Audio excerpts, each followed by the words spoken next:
Hello everyone, প্রেম মন্দিরে এসেছি। তো এত হোলি খেলা হচ্ছে আর লাইনটা দেখো কি পরিমাণে। লেডিসদের আলাদা লাইন, জেন্টসদের আলাদা লাইন। তো মানে আপনারা ভাবছেন যে মুখ কেন ঢেকেছে হোলির দিন, বাট এই কারণে ঢেকেছি, চোখে মুখে মারছে আবির, চোখ কানা করে দেওয়ার মতন, সেই জন্য এটা করেছি। দেখুন, দেখাচ্ছি ব্যাক ক্যামেরায়।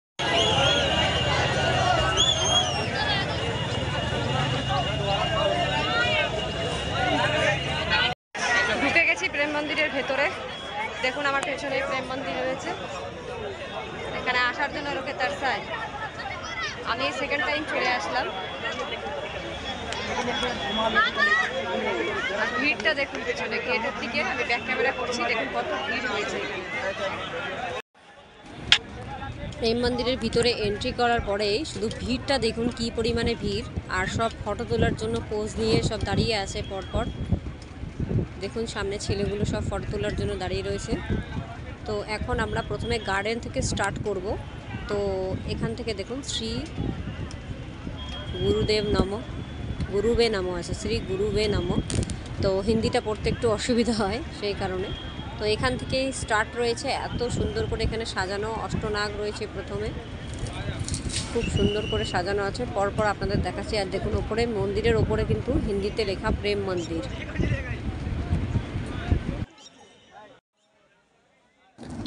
এই মন্দিরটির নির্মাতা হলেন জগৎগুরু কৃপালু মহারাজ জি। তো কৃপালু মহারাজজির বিভিন্ন বর্ণনা সেগুলো কিন্তু সব এই মন্দিরের ভেতরে কারুকার্য করা আছে। তো চলুন আপনাদেরকে নিয়ে চলি। দেখুন মন্দিরের দেওয়াল থেকে শুরু হচ্ছে শুধু ঠাকুরের এক একটি, মানে কৃষ্ণের লীলার যে অবতারের লীলার যে বর্ণনা, সেগুলো সব কিন্তু এগুলো এই প্রেম মন্দিরের ছবির মাধ্যমে, ফটোর মাধ্যমে কারুকার্য করা আছে।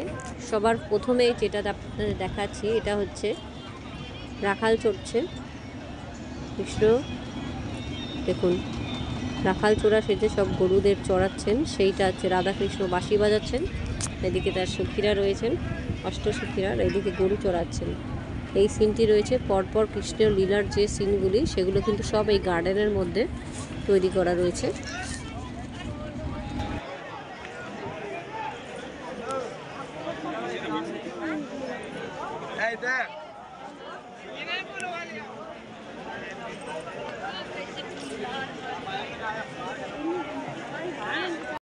এবার চলুন মন্দিরের ভিতরে প্রবেশ করা যায়। তো মন্দিরের ভেতর প্রবেশ করছি এবং দেখাচ্ছি আপনাদের মন্দিরের ভিতরে যা যা জিনিস তৈরি করা আছে, যেরকম মন্দিরটি রয়েছে তো সেরকম দেখানোর চেষ্টা করছি। চলুন ভিডিওর মাধ্যমে প্রেম মন্দির দর্শন করে নেবেন আপনারা।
ভিডিও কেমন লাগলো আপনাদের অবশ্যই কিন্তু কমেন্টস করে জানাবেন আর বেশি বেশি করে সাবস্ক্রাইব করুন। সাবস্ক্রাইব যদি না করেন তাহলে কি আমরা মোটিভেশন পাই বলুন? কমেন্টস করবেন অবশ্যই, রাধে রাধে লিখবেন। আর যারা বৃন্দাবন আসতে পারেননি তারা নেক্সট ডেফিনেটলি কখনো আসবেন, এসে বৃন্দাবন ঘুরবেন। তো আমার ভিডিওর মাধ্যমে আমি যতটুকুনি সম্ভব আপনাদের দেখানোর চেষ্টা করেছি।